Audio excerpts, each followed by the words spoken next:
You are looking at Julian's pronunciation guide, where we look at how to pronounce better some of the most mispronounced words in the world, like this other curious word. But how do you say what you're looking for today? We are looking at how to pronounce this word, as well as how to say more interesting but often confusing words that many mispronounce in English, so make sure to stay tuned to the channel if you enjoy learning about correct pronunciations.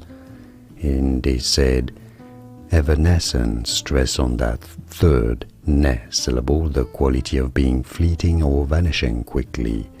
Evanescence.